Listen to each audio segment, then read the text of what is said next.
I don't want to paint this picture that every leader is this sort of George Patton-y kind of person Sure. Yeah. who, at the drop of a hat will make massive decisions and be very direct and forceful, because that's not the style of leadership that I think is most successful. But every leader needs to understand that ultimately their role will be to make decisions that affect their organization.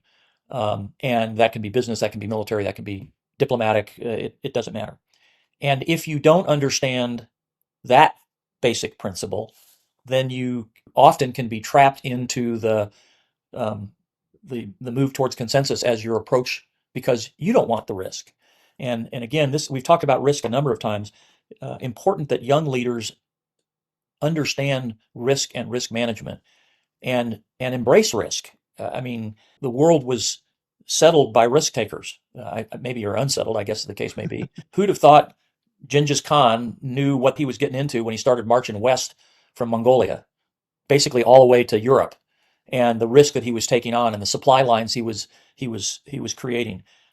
Now, we might argue with his technique, but the fact that he understood that he had a purpose and accepted the risks of that purpose and then built along the way decisions, he created the longest postal service in mankind at the time. Why? Because they needed to communicate with home. They had supply chains of logistics that far exceeded what the Romans did as they moved throughout Europe. And there are many examples of that kind of leadership along the way. I think one of my favorite books is A Team of Rivals that talks about Lincoln during his presidency and his cabinet who were opponents, not necessarily all close friends, and how he managed the risk of having a team of rivals in his White House, but also understood the risk of a nation divided by civil war and what he had to do and the risk he would have to accept to solve that. That's those kinds of things are examples of maybe uh, extreme, but certainly significant examples of how a leader understood the risk that they were handed or forced to assume and how they dealt with them. And those are lessons that young men and women today and even at the teenage level, you're getting your first car, there's a bunch of risk that goes along with that. I think I made it through 4 days of my driver's license before I had my first accident. Um, so we need to instill in our developing leaders the the the appreciation for what risk means and how you deal with it, and also an understanding and a certain amount of humility to know that you won't get it right. So when you screw it up, admit it and pack up and go, but not pack up, but go back and begin the process again. I mean, trust me, no successful decision maker made the right decision the first time every time.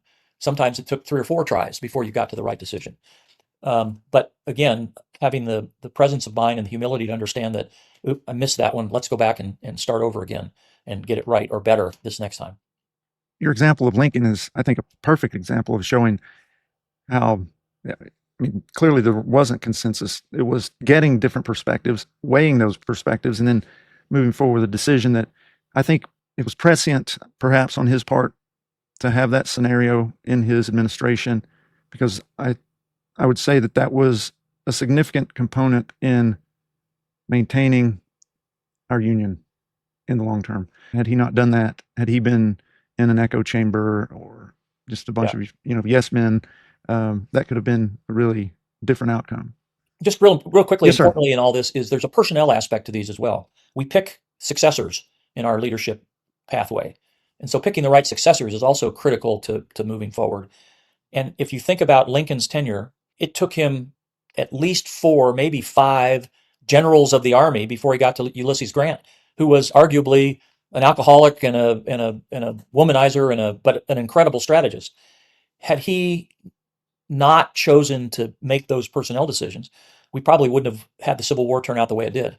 He had consensus generals who grew up within the established environment that people accepted at the time of aristocracy and wealth and the like. And his advisors said those are the people you should pick, and they were consistently wrong on the battlefield. You have to be willing to accept some of that risk in our personnel decisions as we go forward as well.